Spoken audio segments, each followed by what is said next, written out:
Salam inspirasi. Kembali lagi bersama kami SCPD Channel, Be Inspiring Channel yang tidak pernah bosan untuk mengulik kisah dan cerita dari tokoh inspiratif untuk disajikan kepada sobat inspirasi sekalian. Kali ini kami berada di sebuah rumah sakit swasta di daerah Kebun Jeruk, Jakarta Barat, yaitu Rumah Sakit Anggrek Mas. Rumah sakit ini adalah milik salah satu putra terbaik Bima yang berasal dari Desa Tawali, Kecamatan Wera, Kabupaten Bima, Nusa Tenggara Barat. Tokoh senior berusia 72 tahun ini masih sangat aktif dalam berkegiatan baik sebagai dokter maupun sebagai pengusaha. Kesuksesan dan ketokohan beliaulah yang membuat kami memutuskan untuk mengulik kisah dan ceritanya untuk kami suguhkan kepada sobat inspirasi sekalian. Beliau adalah Dr. Haji Sanusi, SPOG. Namun sebelum berbincang dengan beliau, kami minta kepada sobat inspirasi sekalian agar membantu channel kami bisa berkembang dan terus berbagi inspirasi dengan cara subscribe YouTube kami SCPD Channel, tonton sampai selesai, like, komen, dan juga share ke sobat lainnya agar makin banyak yang mendapatkan kisah inspiratif dari kami. Dan jangan lupa untuk menekan tombol lonceng agar mendapatkan update info terbaru dari kami. Layanan SCPD Channel juga bisa dinikmati melalui aplikasi musik online Spotify dan juga Apple Podcast. Baik, langsung saja kita menuju sosok yang memang kita nantikan sama-sama. Kita sambut Ayanda Haji Dr. Sanusi. Assalamualaikum. Waalaikumsalam. Boleh dibuka maskernya, Bu ya. Apa kabar, Bu? Saya sehat-sehat saja. Sehat selalu ya. Alhamdulillah. Ya. Baik. Ceritakan dulu sedikit mungkin. Sanusi kecil itu seperti apa sebenarnya? Oh ya, dalam buku saya itu terlihat Dr. H. Sanusi, SPOG, di bawahnya si Gembala Kerbau. Nah, saya itu sejak kecil penggembala kerbau di Desa Tawali. Saya ini sebenarnya seorang piatu. Piatu. Ibu saya meninggal sejak saya berumur 4 tahun. Sejak berumur 4 tahun, Bu? Dan Pak Jamal, saya tahu persis bahwa ibu saya itu meninggal karena mengandung adik saya yang bontot itu sekitar umur 4 bulan. Jadi keguguran. Jadi beliau itu meninggal karena keguguran. Nah, begitu Pak Jamal. Berarti praktis sosok seorang ibu, Abu belum merasakannya secara penuh berarti? Belum. Baik. Saya hanya teringat saya setelah beliau meninggal, saya hanya salah bermimpi 3 kali. Ya,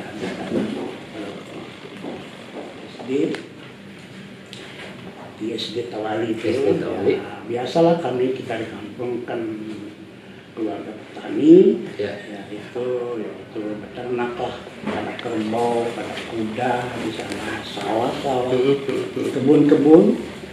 Dan saya selama SD di Tawali itu selama 6 tahun itu ya pulang dari kebun pakai kuda, mandi-mandi pergi sekolah. Ya.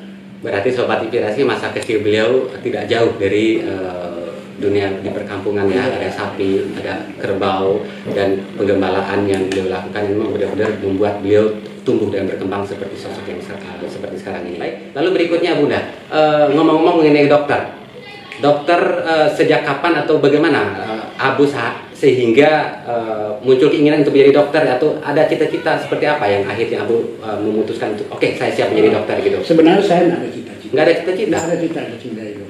Hanya kebetulan saja. Jadi ceritanya begini.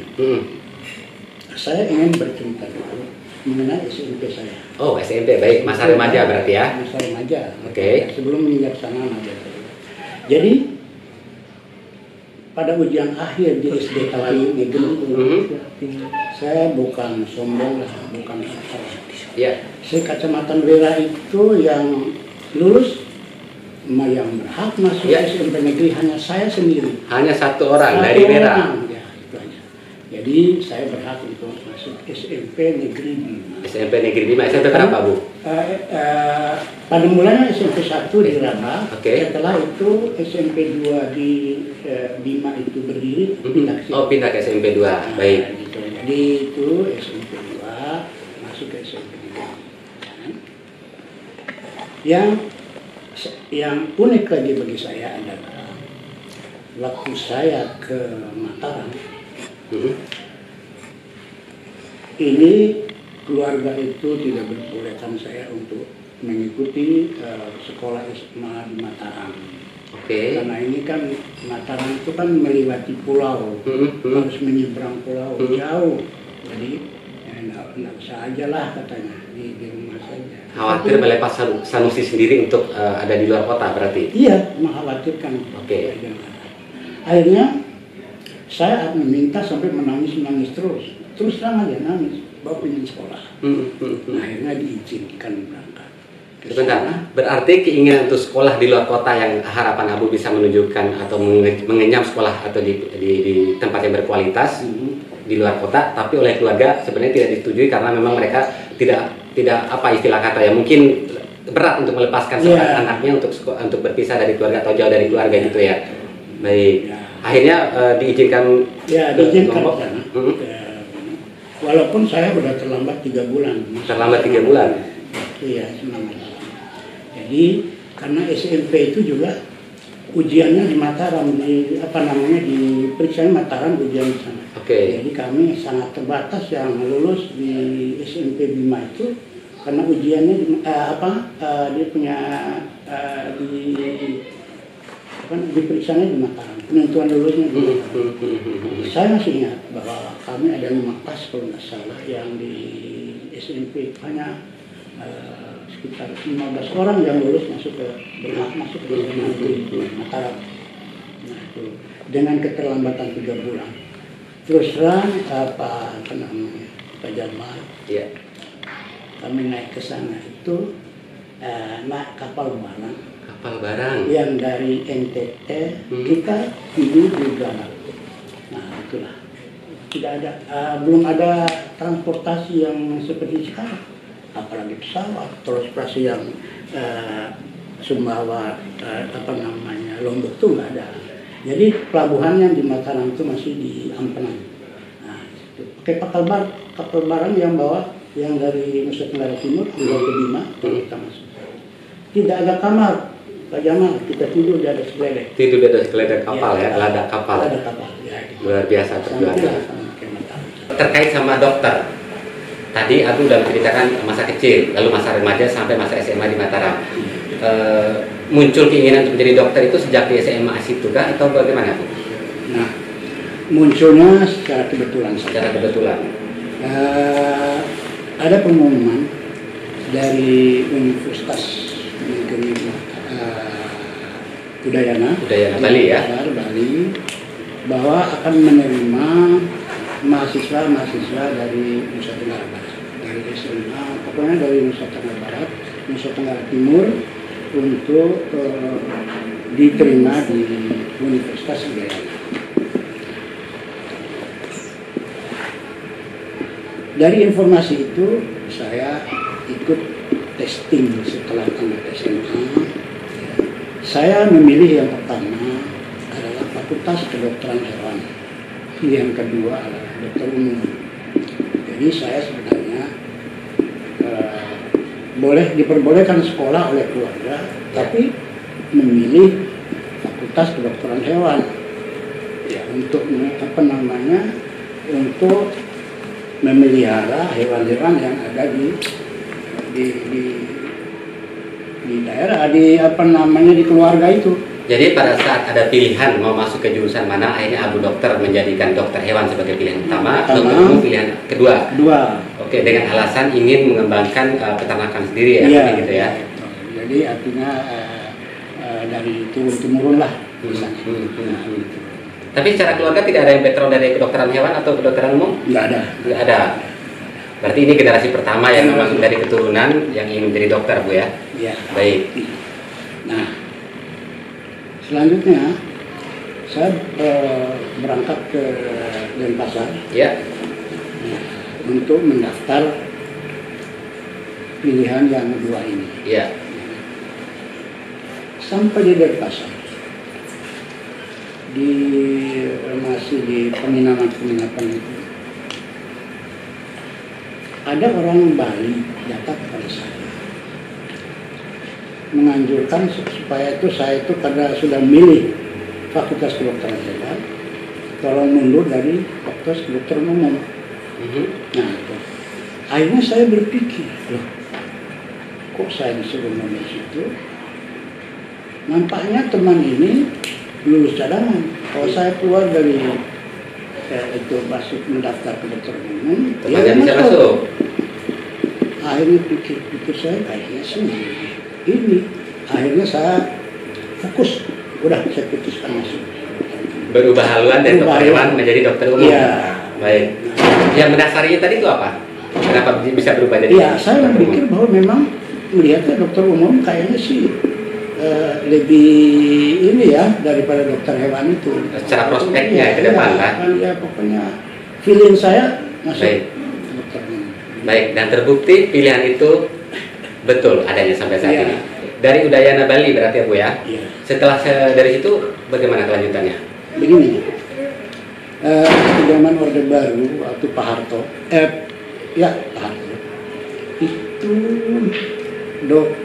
tenaga kesehatan itu ada instruksi Ya. Presiden menjadi impres, ya. Instruksi Presiden Ya. menjadi dokter impres, ya. Pokoknya di bidang kesehatan diimpreskan semua sehingga terjadi adanya puskesmas di seluruh Indonesia, ada berkat Pak Harto. Berarti usai tamat dari Udayana ikutin instruksi Presiden untuk menjadi dokter dan ditempatkan di Aceh. Di Aceh. Itu langsung status sebagai pegawai negeri atau dokter honorer dulu di situ? Ya, ceritanya ada ceritanya. Oh, ada ceritanya. Silakan Bu. Sebenarnya saya sebelum masuk ke impres, Ya. sudah menjadi asisten di sana, ditahan sama orang Bali menjadi asisten di penyakit kulit dan kelamin. Nah, tapi saya kurang berminat, saya ingin juga perantauan itu bergejolak. Kata orang tua saya, kalau mau cari ilmu ke arah barat terus. Jadi saya ke arah barat, jadi berarti saya harus tinggal kembali ke barat. Gitu. Jadi kami mendaftar ke Departemen Kesehatan. Setelah mendaftar, saya disuruh pilih 3 daerah. Aceh, Padang, sama Maluku Utara di Maluku Utara. Ibu kotanya saya lupa saya di Maluku Utara. Baik, Maluku Utara saja, oke. Nah, saya nggak bisa memutuskan di di departemen pada saat itu. Saya minta waktu 1 minggu saja. Saya ingin pelajari dulu 3 daerah ini. Ya.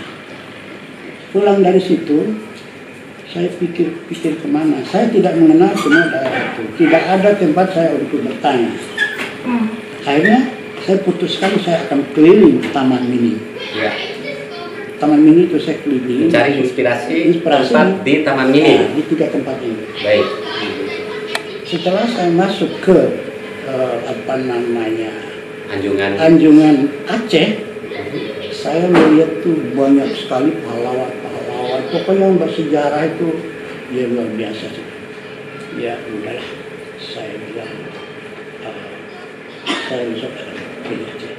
Ya sudah. Akhirnya terpilihlah Aceh sebagai pilihan utama ya. Baik. Saya langsung dibuatkan SK dari negeri. Waktu itu TNS tuh mana 3A lah waktu itu. Ya. Biasalah gitu peraturan Indonesia.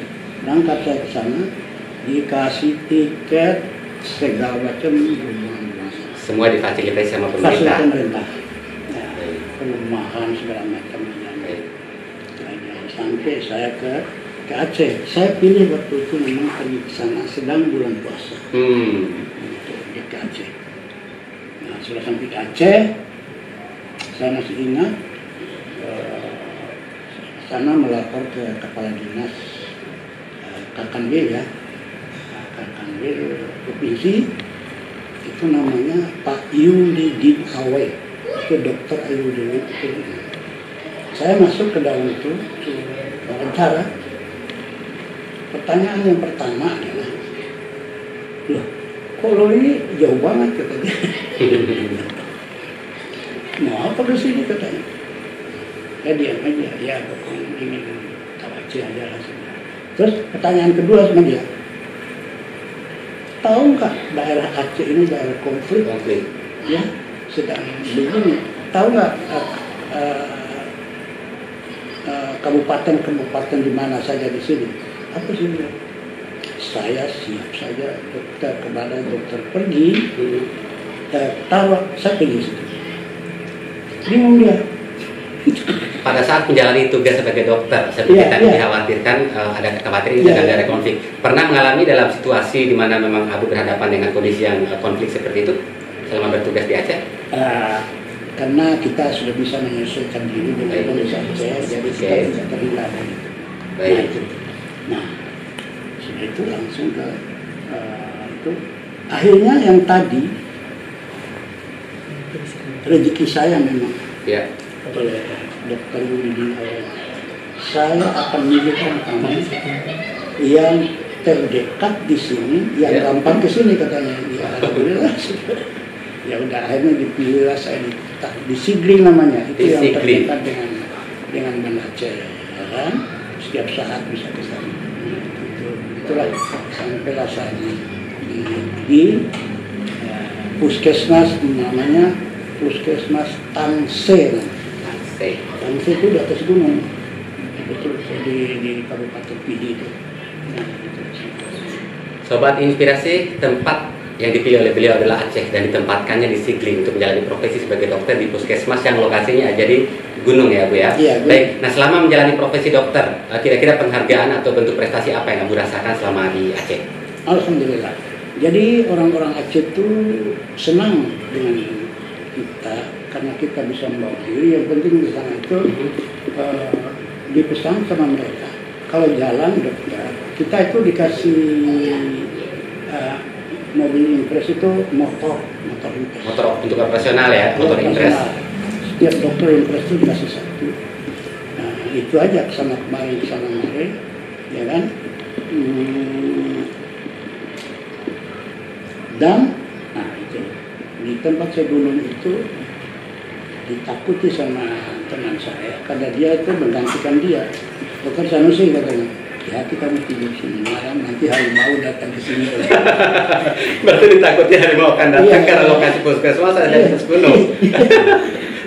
Terus ada ketakutan nggak sih Abu sebenarnya? Wah itu ya paksa kunci gitu rumah ya sudah. Berarti kekhawatiran itu ada dan Abu menjaga dengan mengunci rumah rapat-rapat pada saat mau tidur ya. Baik, luar biasa berarti. Baik, selama di Aceh lalu muncul keinginan untuk menjadi spesialis. Nih spesialis, kita ngomongin masalah spesialis, SPOG, spesialis obstetri dan ginekologi. Bagaimana itu tiba-tiba Abu ingin menjadi dokter spesialis itu? Iya, itu memang merupakan rezeki saya yang tidak terima. Baik. Nah, itu memang kata orang mungkin jalan.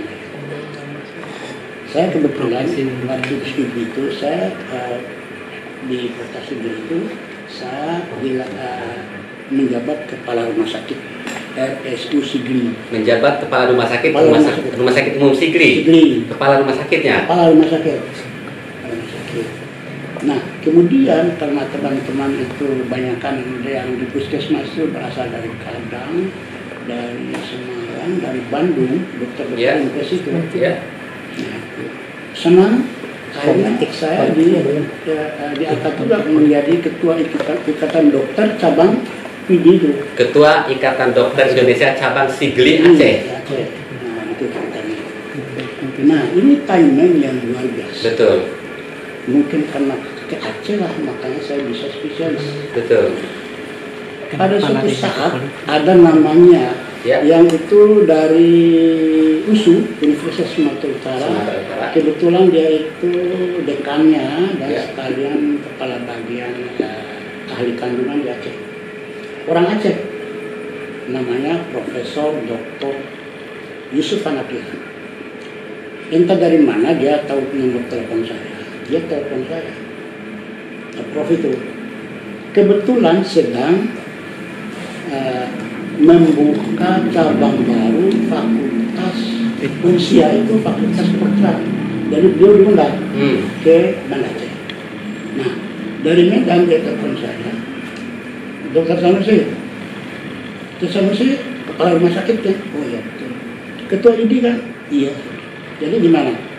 Saya pengen audiensi dengan teman-teman kamu itu Kabupaten ini apa namanya Kabupaten Sigli itu. Tadi sosok Abu Dokter dari Sanusi kecil, Sanusi remaja, Sanusi dewasa, sampai menjadi dokter, lalu menjadi dokter SPOG, lalu sekarang memiliki rumah sakit. Ada satu hal yang memang perlu kami kulik juga dari Abu, bahwa Abu ini memiliki bisnis yang menurut kami juga ini kalau seorang dokter lakukan sepertinya bertolak belakang dengan kedokterannya. Boleh diceritakan sedikit mengenai bisnis yang Abu jalani khususnya di bidang peternakan, Abu? Iya, oke. Jadi gini, Pak Jamal itu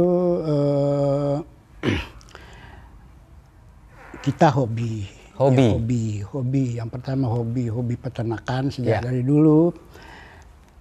Pak Jamal kalau ndak ada kerbau, saya ndak sampai ke Jakarta. Jadi intinya. Kerbau punya histori terhadap kesuksesan karir Abu ya? Betul sekali. Jadi itu dengan kerbau lah bisa sampai ke sini.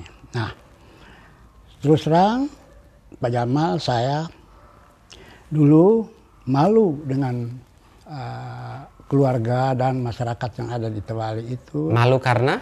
Malu karena begitu saya menghabiskan apa saja untuk membiayai di sekolah kedokteran. Karena itu waktu itu kan biaya sendiri. Betul. Ya kan? Belum ada ini, apalagi kita orang sana itu kan penghasilannya hanya dari ternak, ya dari kacang hijau ini itu yang mau dijualkan, dari situ baru bisa punya dana. Dan tahu bahwa orang Wera itu, orang naik haji itu selalu pakai hasil dari kerbaunya. Kerbau, betul. Nah, itu. Jadi itu, nah umpamanya punya kerbau 5, apalagi 7, dia sudah dijual dan disetorkan untuk biaya naik haji. Nah, dan pada saat-saat terakhir, kerbau saya habis. Sampai menghabiskan berapa kerbau kira-kira waktu itu? Oh, banyak. Banyak sekali. Saya udah nggak tahu waktu itu kan saya di sana jual sekian, 3 ekor, 5 ekor, 2 ekor, kira-kira begitu. Sampai benar-benar habis? Habis. Jadi saya malu pulang ke kampung. Malu, baik. Nah, akhirnya saya setelah di Jakarta, saya kesini di Jakarta tahun 86. Ya.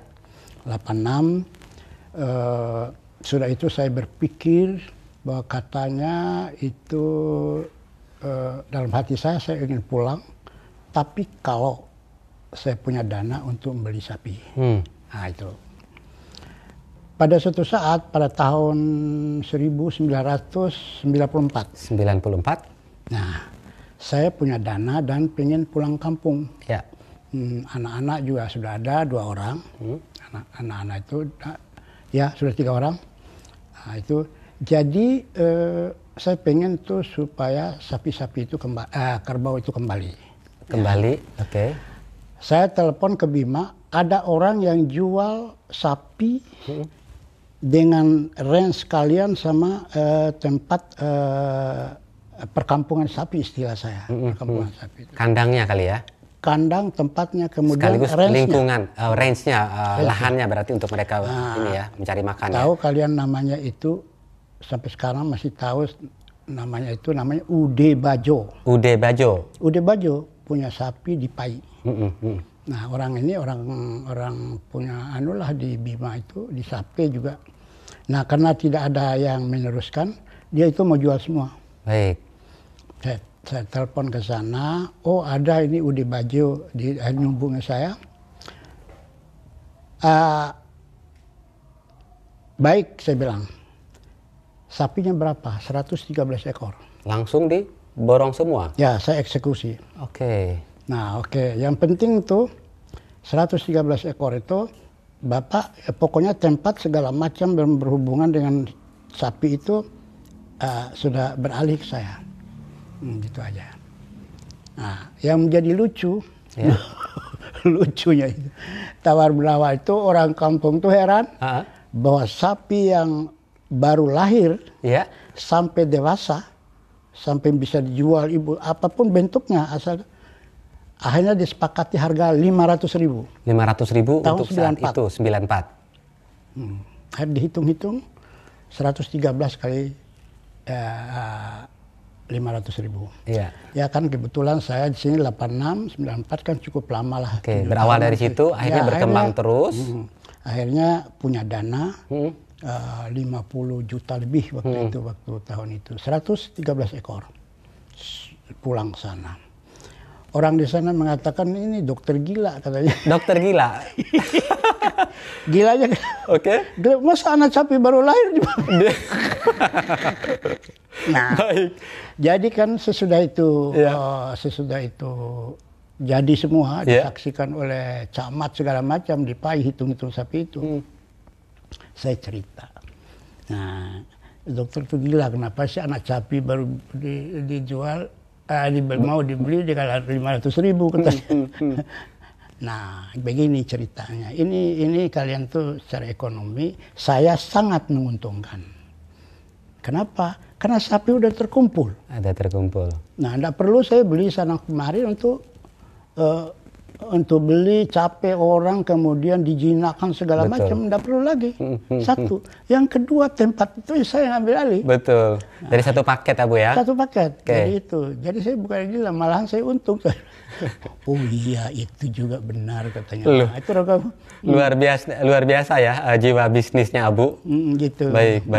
Jadi berawal dari situ akhirnya berkembang sampai saat ini bagaimana kondisi bisnis sapinya Abu? Ya, kondisi ya ada 4 lokasi sekarang. 4 lokasi saat ini. Itu di Pai. Ya, kemudian di sana ada di Simbu. Ada Awo namanya. Awo, ya. Dorohuni namanya. Dorohuni, ya tahu. Kemudian ada SPI ada 2 itu.